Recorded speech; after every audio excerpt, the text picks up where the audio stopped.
आप सबको जय मसीह की। सुबह की बरकत, यीशु की बरकत प्रोग्राम में आप सबका स्वागत है। एक बार फिर परमेश्वर का वचन आज सुबह हम आपके सामने लेकर आए हैं और आज हम 4 भाग की श्रृंखला को शुरू करेंगे। तो आज हम एक भाग को करेंगे और उसके बाद आने वाले दिनों में हम बाकी 3 भागों को करेंगे और इस श्रृंखला का नाम है द सी सीरीज। जी हाँ, इंग्लिश अल्फाबेट का लेटर सी। अब ये मैंने क्यों लिया है, क्योंकि इसमें 4 ऐसे शब्द हैं जो हम हर एक भाग में उन शब्दों को देखेंगे। कमिटमेंट जो कि समर्पण है, कॉम्प्रोमाइज, कंप्लेन और क्राइस्ट सेंटर्ड।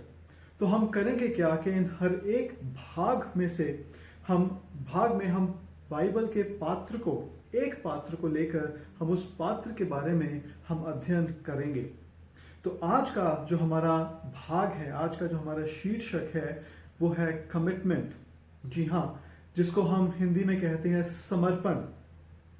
समर्पण के विषय में आज हम बात करेंगे और परमेश्वर के वचन से हम जो पात्र इस समर्पण के लिए लेंगे वो है रूथ। जी हाँ, पुराने नियम में रूथ की किताब में 4 अध्याय हैं और रूथ के पात्र को हम लेकर हम समर्पण के बारे में देखेंगे कि परमेश्वर का वचन हमें समर्पित होने के बारे में, समर्पित होने के विषय में क्या सिखाता है। रूथ उसके पहले अध्याय के कुछ वचन मैं पढ़ दूं। अब वचन पढ़ने से पहले होता क्या है कि एक पुरुष है एलीमलेक और उसकी पत्नी का नाम है नयोमी और वो बैतलहम में रहते थे, लेकिन बैतलहम में अकाल पड़ता है तो वहां से वो उस जगह में, उस देश में जाते हैं जहां पे अकाल नहीं था और उस देश का नाम है मोआब में वो रहना शुरू करते हैं। लेकिन मोआब में रहकर उनका जो जीवन है वो बहुत अच्छा कुशल जीवन नहीं होता, खुशहाल जीवन नहीं होता। मोआब में उनको खाना तो मिलता है लेकिन बाकी चीजें नहीं मिलती।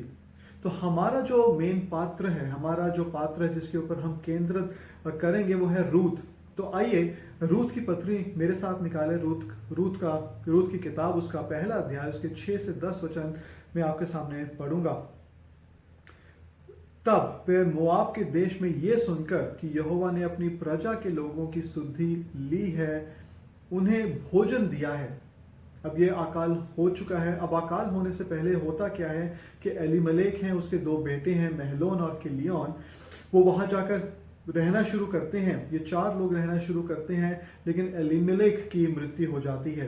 एलीमलेक की मृत्यु के बाद उसके जो 2 बेटे हैं महलोन और किलियोन, उनकी शादी हो जाती है उसी देश, मोआब देश की 2 लड़कियों के साथ। एक का नाम ऑर्पा था, दूसरे का नाम रूथ था। तो ऑर्पा और रूथ जो है वो मोआब देश की लड़कियां हैं। महलोन और किलियोन के साथ उनकी शादी हो जाती है। अब होता क्या है कि समय बीतता है, एलीमलेक पहले मर चुका है और इस समय में जब उनकी शादी होती है तो महलोन और किलियोन भी मर जाते हैं। अब सिर्फ 3 स्त्रियां रह गई हैं, नयोमी, ऑर्पा और रूथ। अब उसके बाद की कहानी हम यहां से शुरू करते हैं। पहला अध्याय, उसके 6 से 10 वचन तक। तब वे मोआब के देश में ये सुनकर कि यहोवा ने अपनी प्रजा के लोगों की सुधि लेके उन्हें भोजन वस्तु दी है, उस देश से अपनी दोनों बहुओं समेत लौट जाने को चली। ये नयोमी के बारे में है। अतः वे अपनी दोनों बहुओं समेत उस स्थान से जहां रहती थी निकली और उन्होंने यहूदा देश को लौट जाने का मार्ग लिया। तब नयोमी ने अपनी दोनों बहुओं से कहा, तुम अपने अपने मायके लौट जाओ और जैसे तुमने उनसे जो मर गए हैं और मुझसे भी प्रेम रखा है, वैसे ही यहोवा तुम पर कृपा करे। 9 वचन, यहोवा ऐसा करे कि तुम फिर अपने अपने पति के घर में विश्राम पाओ।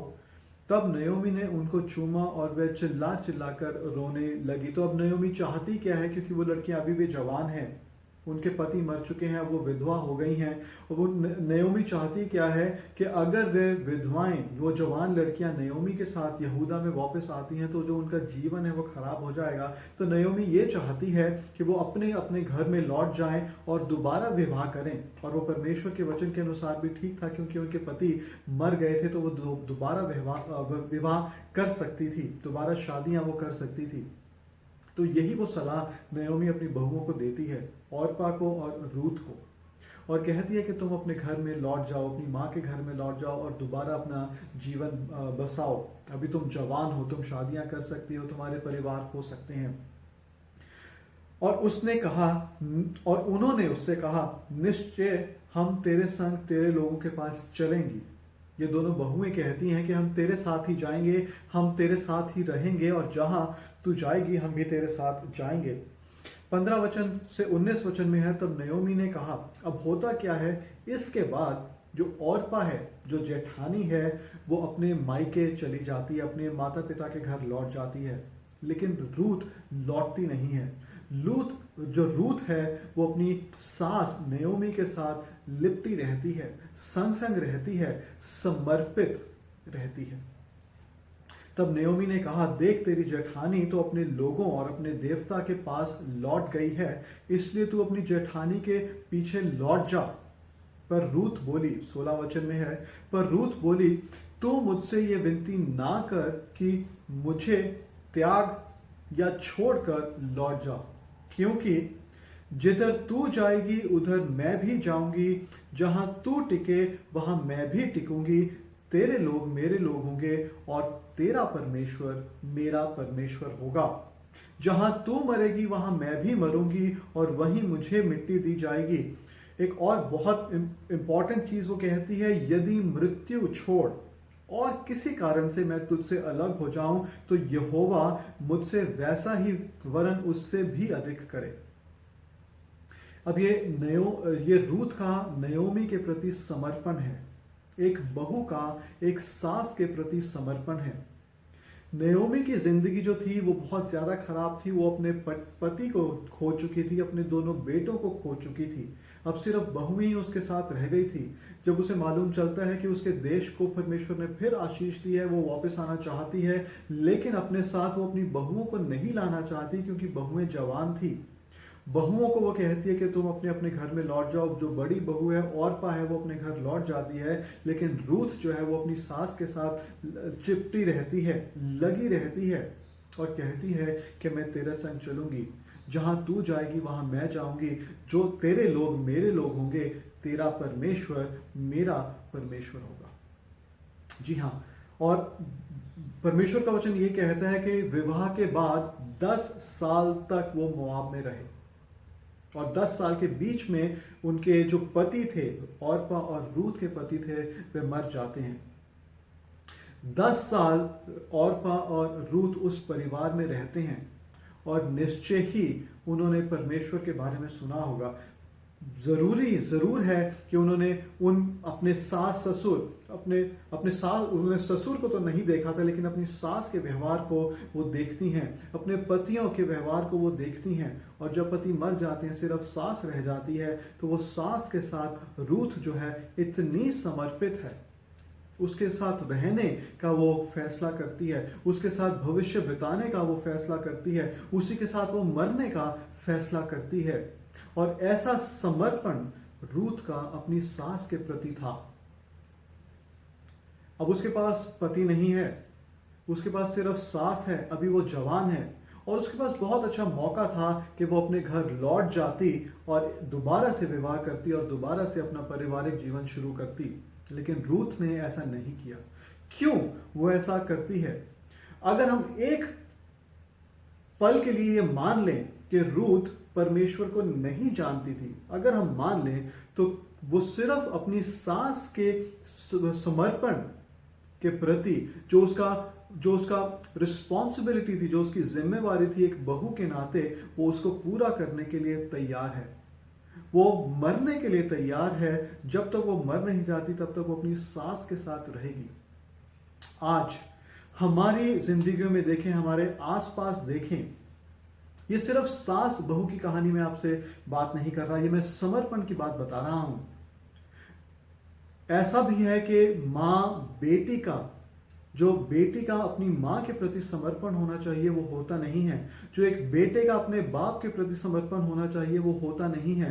जो एक दामाद का अपने सास ससुर के प्रति समर्पण होना चाहिए वो होता नहीं है। जो एक बहू का अपने सास ससुर के प्रति समर्पण होना चाहिए वो होता नहीं है। हमारा अपने माता पिता के साथ समर्पण जो होना चाहिए वो होता नहीं है। लेकिन रूथ क्या करती है? एक दूसरे देश की बहू होने के बावजूद वो अपनी सास के प्रति समर्पित रहती है। वो अपनी सास के साथ उसके देश में जाने के लिए तैयार है। अब मैंने पहले आपसे बोला था कि अगर हम मान लें कि वो परमेश्वर को नहीं जानती थी, लेकिन अगर हम आगे पढ़ें, इस वचन में भी लिखा है तेरा परमेश्वर मेरा परमेश्वर होगा, और फिर 17 वचन में लिखा है कि अगर मैं तेरे को छोड़कर मैं चली जाऊं तो यहोवा मुझसे वैसा ही वरन उससे भी अधिक बर्ताव करे। तो वो यहोवा का नाम लेती है। तो इन 10 साल में जब वो उस परिवार में थी, अब विवाह होकर आई थी, शादी होकर आई थी, तो उसने अपने परिवार को देखकर, अपने पति को देखकर, अपनी सास को देखकर उसने परमेश्वर के बारे में जान लिया था। और इसीलिए वो यहां पर ये कहती है कि यहोवा मुझसे उससे भी अधिक करे। इन सालों में उसने अपनी सास का व्यवहार तो देखा ही था, लेकिन उससे अधिक वो परमेश्वर को भी जानने वाली हो गई थी। वो परमेश्वर को भी उसने जानना शुरू कर दिया था। अब आगे हम पढ़ें तो फिर वो अपने जगह में पहुंचती हैं,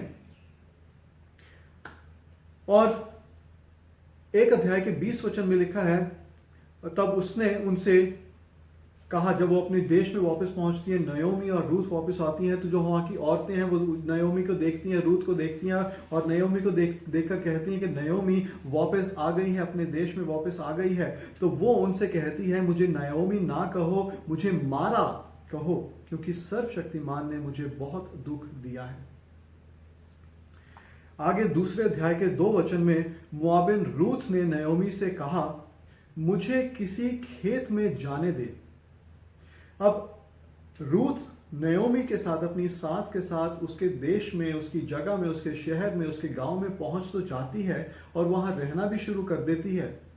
और वो अपने ही घर में, जिस घर को, जिस जमीन को, जिस जायदाद को वो छोड़कर गए थे, वहां पर उस जायदाद में वो वापस आते हैं, और वही जायदाद, वही घर उनको वापस मिल जाता है, और वहां वो रहनी शुरू करती हैं। लेकिन रूथ जो है अभी भी इतनी समर्पित है अपनी सास के प्रति, वो कहती है कि मैं यहां घर बैठकर क्या करूंगी, तू मुझे अनुमति दे ताकि मैं बाहर जाऊं, बाहर जाकर मैं कुछ खाना बटोर कर लाऊं, मैं कुछ खाना, कुछ पैसा कमाऊं। और यही वो दूसरे वचन में कहती है, रूथ ने नयोमी से कहा, मुझे किसी खेत में जाने दे कि जो मुझ पर अनुग्रह की दृष्टि करे, उसके पीछे पीछे मैं सीला बिनती जाऊं। उसने कहा, चली जा बेटी। तो वे जाती है, किसी खेत में पहुंचती है, और वहां जाकर वो काम करना शुरू करती है, बीज उठाना शुरू करती है, क्योंकि कटाई का समय था। तो कटाई के समय जो मजदूर लोग थे वो बटोरते थे, कनक बटोरते थे, जो बीज थे वो बटोरते थे, लेकिन कुछ बीज रह जाता था, और उन्हीं के पीछे पीछे चलते हुए जो बीज रह जाता था, उन बीजों को रूथ इकट्ठा करती है। और उस समय की औरतें, जिनके पास अधिक खाना नहीं था, जिनके पास अधिक संपत्ति नहीं थी, वो इसी तरह से अपने खाने का बंदोबस्त करते थे। तो रूथ भी करती है।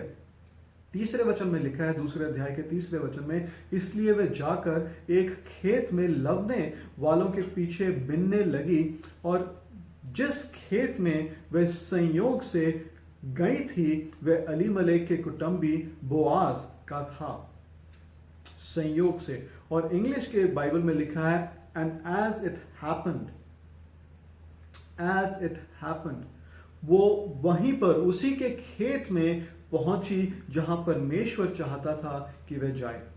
जी हां प्रियो, जब हम परमेश्वर की मर्जी के अनुसार चलते हैं, जब हम परमेश्वर की हम समर्पित रहते हैं, परमेश्वर के प्रति समर्पित रहते हैं, हमारी जिम्मेवारियों के प्रति समर्पित रहते हैं, हमारे माता पिता, हमारे सास ससुर के प्रति समर्पित रहते हैं, जिनके प्रति हमें समर्पित रहना चाहिए, जब हम रहते हैं, तो परमेश्वर हमारे जीवनों में ऐसा करता है कि संयोग से, अब संयोग का हिंदी में मुझे एग्जैक्ट मतलब नहीं मालूम, लेकिन इंग्लिश में लिखा है एज इट हैपेंड, वैसा ही हुआ।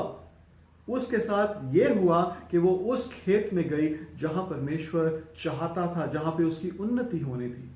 अब उन्नति किस प्रकार से होनी थी वो आगे हम पढ़ेंगे।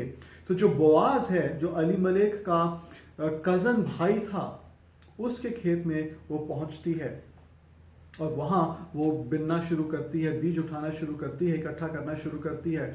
फिर दूसरे अध्याय के 8 वचन में लिखा है, बोआज इसको देखता है कि उसने पहली बार एक अजनबी लड़की को अपने खेत में बिनते हुए देखा था। तो वो अपने सेवकों को बुलाता है, उनसे पूछता है कि ये कौन है, और उसके सेवक उसे पूरी बात बताते हैं, पूरी हिस्ट्री बताते हैं, पूरा इतिहास बताते हैं। और फिर 8 वचन में बोआज रूथ से कहता है, हे मेरी बेटी, क्या तू सुनती है? किसी दूसरे के खेत में बिनने को ना जाना, मेरी ही दासियों के संग यहीं रहना। और 11 वचन में लिखा है, बोआज ने उसको उत्तर दिया, जो कुछ तूने अपने पति की मृत्यु के बाद अपनी सास से किया है, और तू किस प्रकार अपने माता पिता और अपनी जन्मभूमि को छोड़कर ऐसे लोगों में आई है जिनको तू पहले ना जानती थी, ये सब मुझे विस्तार से बताया गया है। क्योंकि परमेश्वर का अनुग्रह रूथ पर था, उस मोआबिन लड़की पर था, तो लोगों का भी फेवर जो था, अनुग्रह जो था, वो उसके ऊपर होता है। और बोआज कहता है कि तूने अपने लोगों को छोड़ दिया, तूने अपने माता पिता के घर को छोड़ दिया, तू अपने सास के प्रति समर्पित रही है, तू अपने मृतक पति के प्रति समर्पित अभी भी है। तू मेरे ही खेत में रहे, यहां तुझे कुछ हानि ना होगी, यहां तुझे कोई परेशान नहीं करेगा। फिर 14 वचन से आगे लिखा है, फिर खाने के बाद फिर बोआज क्या करता है, उसको पास बुलाते है, उसको कहता है कि तू यहीं इसी खेत में बिनना, किसी और खेत में ना जाना। और फिर उसको वो खाना भी ऑफर करता है। जब उनका ब्रेक टाइम होता है तो वो उसको खाना भी देता है। फिर रूथ क्या करती है, खाने के बाद 14 वचन में बोआज ने उससे कहा, यहीं आकर रोटी खा और अपना कौर सिरके में डुबा। तो वे लवने वालों के पास बैठ गई और उसने उसको भुनी हुई बालें दी और वह खाकर तृप्त हुई, वरन कुछ बचा भी लिया। और फिर 18 वचन में लिखा है, तब वह उसे उठाकर नगर में गई और उसकी सास ने उसका बिना हुआ देखा, और जो कुछ उसने तृप्त होकर बचाया था उसको उसने निकाल कर अपनी सास को दिया। तो उसने खुद भी तृप्ति से खाना खाया, जो उसका खाना बच गया था वो अपनी सास के लिए लेकर आती है। आगे अब नयोमी क्या करती है, नयोमी अपनी बहू के लिए, जो उसकी बेटी समान थी, आगे से योजनाएं बनानी शुरू करती है कि मैं किस तरह से मेरी बहू को मैं खुश रख सकती हूँ, किस तरह से मैं उसका परिवार बसा सकती हूँ। तो तीसरे अध्याय में लिखा है, तीसरे अध्याय के पहले वचन में, एक दिन उसकी सास नयोमी ने उससे कहा, हे मेरी बेटी, क्या मैं तेरे लिए आश्रय ना ढूंढूं कि तेरा भला हो, कि मैं तेरे लिए परिवार ना ढूंढूं, क्या मैं तेरे भविष्य के बारे में ना सोचूं कि तेरा भला हो। तो चौथे और 5वें अध्याय में वचन में लिखा है, रूथ ने उससे कहा, तू जो कुछ कहती है मैं करूंगी। और वे खलिहान को गई और अपनी सास के कहे अनुसार ही किया। तो उसकी सास जो है, नयोमी जो है, उसको एक प्लान बताती है, उसको एक योजना बताती है कि इस तरह से तू कर। वो जवान थी और अपनी सास के प्रति समर्पित थी, अपने सास के प्रति आज्ञाकारी थी, और जिस तरह से उसकी सास उसको बता रही थी वे वैसा ही करती है। और फिर आगे लिखा है 3 अध्याय के 10 वचन में, जो नयोमी रूथ को सलाह देती है, नयोमी रूथ वैसा ही करने के लिए तैयार है। और जब वे वैसा करती है तो बोआज को, उससे नयोमी चाहती है कि बोआज से रूथ की शादी हो जाए, उसका विवाह हो जाए, क्योंकि वह उनका निकट का कुटुंबी था। लेकिन बोआज में और रूथ में उम्र का बहुत फर्क था। रूथ जो है वो अभी बहुत जवान है, बोआज जो है वो बहुत अधिक उम्र का है। वो हमें कैसे मालूम चलता है, अगर हम तीसरे अध्याय के 10 वचन में देखें तो जैसा जैसा नयोमी रूथ से करने को कहती है, रूथ वैसा ही करती है। और फिर जो बोआज है उसको मालूम चलता है कि नयोमी इस तरह से चाहती है कि रूथ का और बोआज का विवाह हो। तो फिर जब बोआज को मालूम चलता है तो वो 10 वचन में ये कहता है, उसने कहा, हे बेटी, यहोवा की ओर से तुझ पर आशीष हो, क्योंकि तूने अपनी पिछली प्रेम से अधिक अब दिखाया है, क्योंकि तू क्या धनी क्या कंगाल किसी जवान के पीछे नहीं लगी। तो इस वचन से हमें मालूम चलता है कि रूत पहली चीज जवान थी और बोआज बहुत उम्र का था, और वो कहता है हे बेटी। अगर वो उसकी हम उम्र की होती तो वो किसी तरह से भी उसको बेटी ना कहता। फिर 16 और 17 अध्याय में ये लिखा है, जब रूत अपनी सास के पास आई तब उसने पूछा, हे बेटी क्या हुआ? तब उसने जो कुछ उस पुरुष ने किया था उसे सब विस्तार से बता दिया। फिर नयोमी ने बोला ये फिर रूत ने बोला ये 6 नपुए जौ उसने ये कहकर मुझे दिए हैं कि अपनी सास के पास खाली हाथ मत जा। तो बोआज क्या करता है? बोआज उसे शांति से जाने के लिए कहता है, अपनी सास के पास उसको और कुछ खाना भी देता है।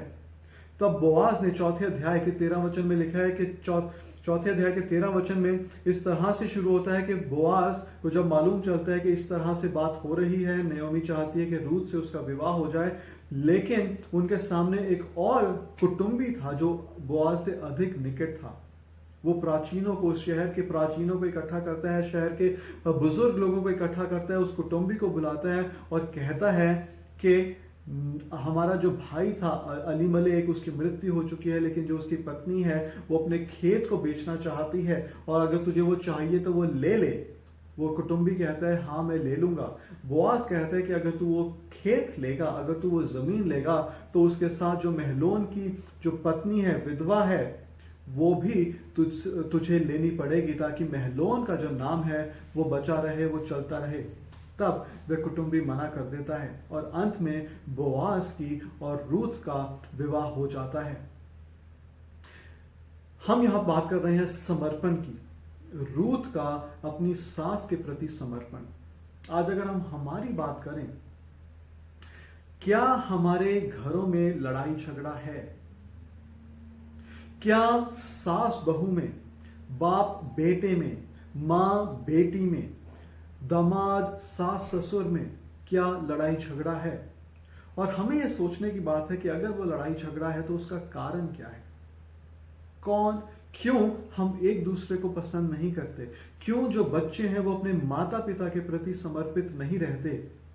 और ऐसे भी परिवार मैंने देखे हैं कि अगर उनके माँ बाप की बात है तो उनके माँ बाप अच्छे हैं, लेकिन सास ससुर वो उतने अच्छे नहीं हैं। तो ऐसा हम मसीहियों में, जो हम यीशु मसीह को जानने वाले हैं, जो हम यीशु मसीह से प्रेम रखने वाले हैं, जो हम परमेश्वर के वचन को जानते हैं, और परमेश्वर 2 आज्ञाएं देता है कि हम परमेश्वर से हम अपने पूरे मन, अपनी पूरी जान, अपनी पूरी समझ से प्रेम रखें।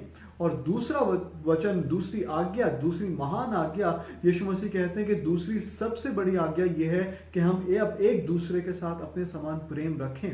तो ये बातें हम अपने परिवार के विषय में क्यों भूल जाते हैं? ये बातें हम अपने प्रेम रखने की जो बात है वो हमने अपने परिवार के सदस्यों को की जब बात आती है तो वो हम क्यों भूल जाते हैं? जब सास ससुर की बात आती है, जब बहू दामाद की बात आती है, जब बाप बेटे की बात आती है, तो ये बातें हम क्यों भूल जाते हैं प्रेम रखने की, समर्पण की?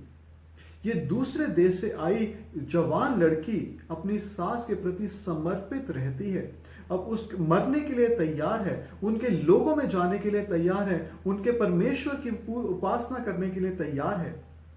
तो हम लोगों के लिए कितना ज्यादा जरूरी है। इस रूत की कहानी से, रूत के समर्पण से आज हमें शिक्षा लेने की जरूरत है कि हमें भी समर्पित रहने की जरूरत है। हमें हमारे लोगों, हमारे रिश्तेदारों, हमारे बुजुर्गों के प्रति समर्पित रहने की जरूरत है, उनसे प्रेम करने की जरूरत है। अब रूत के साथ सिर्फ ऐसा ही नहीं होता। रूत जब अपनी सास की बात मानती है, अपने सास के प्रति समर्पित रहती है, कमिटेड रहती है, तो उसे होता क्या है? उसे एक परिवार मिलता है, उसे पति मिलता है, उसे घर मिलता है। और यही नहीं, इस दुनिया का जो सबसे बहुमूल्य परिवार था उसमें रूत का नाम जुड़ जाता है। अब वो परिवार कौन सा है? वो परिवार है यीशु मसीह का परिवार। यीशु मसीह के परिवार में रूत का नाम आता है। जब वंशावली की बात हो रही है, अगर हम मती में पढ़ें तो वंशावली की बात हो रही है, तो रूत का नाम वहां जिक्र है, लिखा हुआ है।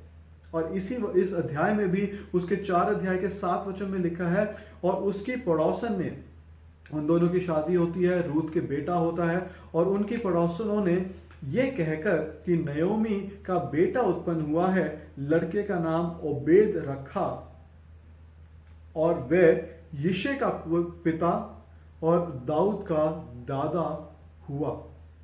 जो ओबेद था वो यिशै का पिता और दाऊद का दादा हुआ। दाऊद के घराने में जहां से यीशु मसीह आए थे, रूत का नाम जुड़ जाता है। उस समर्पण के कारण से जो अपनी सास के प्रति दिखाती है, परमेश्वर के प्रति दिखाती है, उसको सिर्फ घर ही नहीं मिलता, उसको सिर्फ परिवार ही नहीं मिलता, उसको सिर्फ बच्चे ही नहीं मिलते। अब एक और बात ध्यान देने वाली है कि जब बोआज के साथ रूत की शादी होती है तो उनके बच्चा पैदा होता है। रूत इससे पहले बांझ थी। वो हमें कैसे मालूम चलता है? क्योंकि 10 साल जब उनकी शादी हुई थी, रूत की पहली शादी हुई थी महलोन के साथ, तो 10 साल तक उनके कोई बच्चा नहीं था, रूत के संतान नहीं थी। लेकिन जब रूत वो समर्पण दिखाती है, जब समर्पित होती है, तो परमेश्वर उसकी कोख भी खोल देता है और उसके बेटा उत्पन्न होता है, ओबेद, जो यिशै का पिता था और दाऊद का दादा था।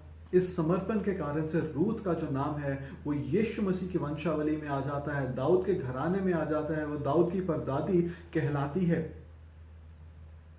जी, समर्पण ये अद्भुत काम हमारे जीवनों में करता है।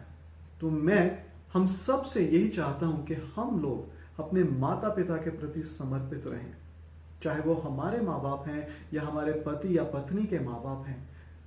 हम उनके प्रति समर्पित रहें, हम उनका आदर करें। और ये सिर्फ बच्चों के लिए नहीं है, ये माँ बाप के लिए भी है कि हम अपने बेटे को, अपनी बेटी को, अपने दामाद को, अपनी बहू को हम आदर दें, जो कि एक परमेश्वर के जन के लिए जरूरी है, जो कि एक परमेश्वर के जन को देना चाहिए और एक परमेश्वर के जन को मिलना चाहिए। हम लोग दुनिया के लोग नहीं हैं, हम लोग यीशु मसीह के लोग हैं, यीशु मसीह से प्रेम करने वाले लोग हैं, और वो समर्पण, वो आदर, वो प्रेम हमें दिखाना जरूरी है। यीशु मसीह कहते हैं कि तुमने मुझसे प्रेम किया, वो इसलिए किया क्योंकि पहले मैंने तुमसे प्रेम किया है।